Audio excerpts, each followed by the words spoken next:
Бабушкин сироп от кашля. В его состав входит 3/4 чашки меда, 1/4 часть чашки оливкового масла холодного отжима и сок 3 лимонов. Приготовление. Смешать все 3 компонента в маленькой кастрюле.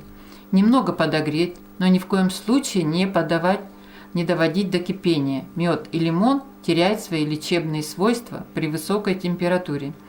Разлить сироп по бутылочкам. Храни его в холодильнике. Срок хранения до 3 месяцев. Этот сироп очень простой, но он помогает укрепить иммунитет и справиться с кашлем.